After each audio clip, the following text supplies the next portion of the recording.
A UN agency says dwindling fuel supplies could force it to stop assistance operations in Gaza as calls mount for humanitarian posts in the fighting. You have a story on page 31 of the Daily Nation. Jubilee Wars. Uhuru's faction has the last laugh as Sabina Chege loses House spot. That is a story you want to follow on page 4. And Governor Kawira is impeached again. The story is on page 5 of the Daily Nation this morning. The Star up next.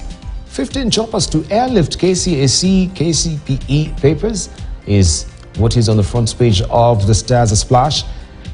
Great Lands Ministries to spend 500 million shillings to transport exam papers to flood-prone areas. Some 3.6 million candidates will sit the national examinations in 72,252 centers. The story continues on page 4 and 5. Commander Kuria takes charge of his troops. As you can see it here, he is fully donned in this regalia or fatigue. Public Service CS Moses Kuria inspects a ceremonial guard of honor at NYS headquarters in Waraka during a familiarization tour. You can read all the details inside the Star this morning. Also, lost ID, London man in jail for crime he didn't commit. Just be reminded, if you lose any of your documents, it's important to report to the police to avoid such calamities as well. It can be very hard to exonerate yourself from such situation if your ID is there. So be all the wiser. If you lose any document, make sure you report it to the nearest police station. Jubilee is a party and Chege is its whip, rules Speaker.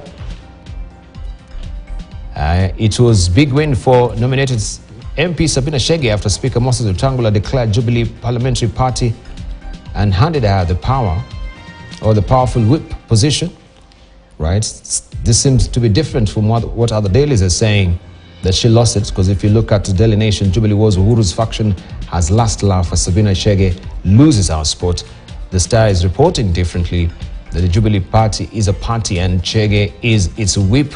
This is what the Speaker had ruled. So, of course, we'll run about the story to just get clarity on that. And that is the story that you want to follow inside the Star this morning. Chelugui.